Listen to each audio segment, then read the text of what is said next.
Once again. Hello everybody, it's Jimmy here at O'Reilly's and we have a Vauxhall Insignia here. So basically, let me see if we can see better if I turn the light off on there. So these lights off. When we switch the ignition on, it's getting the display on the navigation screen here, but it's not working. And it's this shape Insignia here, it's 2013 to 2017 I believe.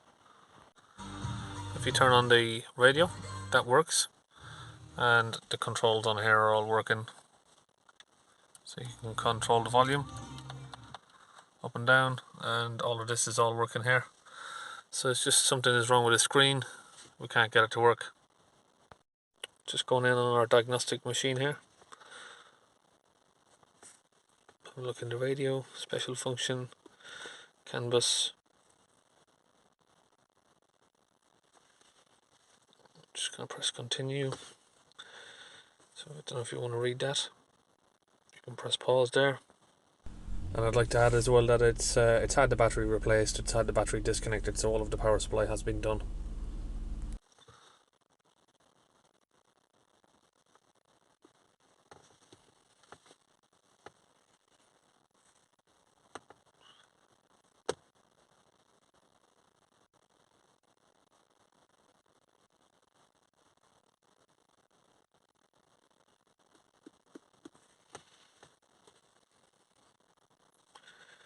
Most bus repair verification. Once a malfunction has been located and repaired, the DCs must be cleared in order to clear the surrogate. Most master node upstream position.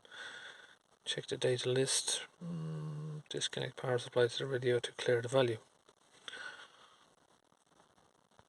Okay, so we're going to pull the screen out just by putting something in between the gap here and just giving it a little bit of a pull. There you go. Now we can just put our fingers all the way along and just pull the whole thing out. Now we've got it out, we're just going to pull it up, flip it around, get a light on there, and just pull all of these tabs out.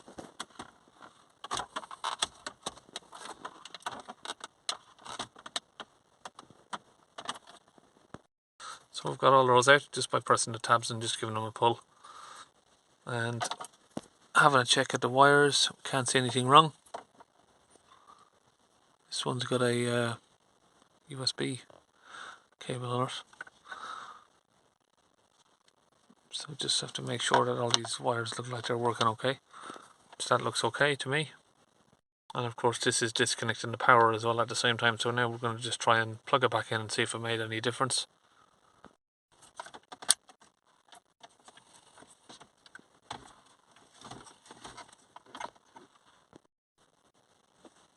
So again, we're just getting the screen come on. No display.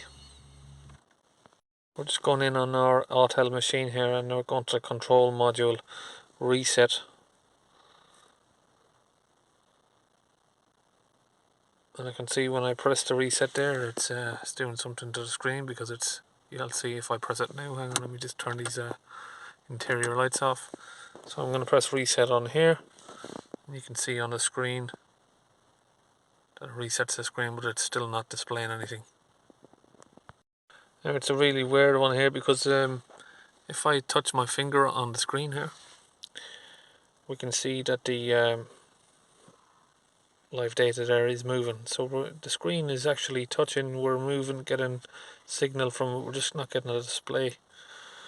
I'm not too sure what this one means here, night panel mode active, which sounds like it's something that you do to switch the screen off completely.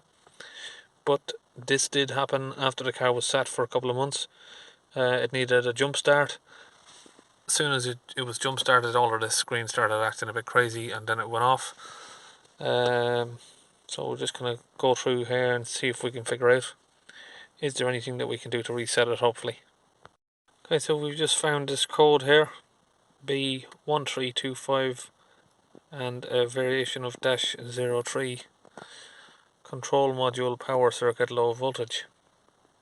Okay, one more thing I'd like to add is we have got a second screen here, a spare one, and that's fitted in there. and it's exactly the same. So a replacement screen doesn't fix what's going on here. Okay, so our next step is to come inside the glove box here. We're going to check all of the fuses. Okay, so just here we found a blown fuse. I'll just put that down there for a minute. I'll show you where that came from. Came from right here, and it looks like that's fuse number 6. So we're going to put a new fuse in there and see if that makes any difference. Just the new fuse in. So just come back around to the driver's side here. Get the key in. And see if we've got any life.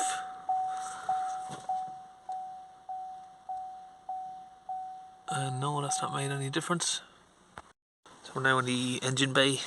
Found a fuse here again, another yellow 21. And this is fuse number 15.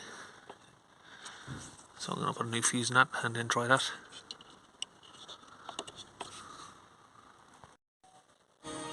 And again there, that's not worked. Sound's on, but there's no display. So we've taken out this unit to get the part number. Okay, so while we were off camera there, I've taken out the screen, taken out this heater section here. That I'll just pull it out again. Behind it you got 6 screws, 8mm, and behind there you have got the control module for the screen here. I've taken out the control module, taken a picture of the part number to order a replacement.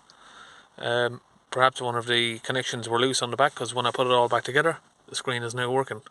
So it's a bit of a weird one, but we have a working screen, and turn up the feel good. All working.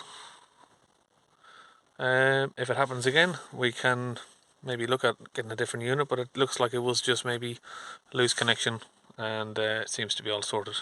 So we'll see you on the next video.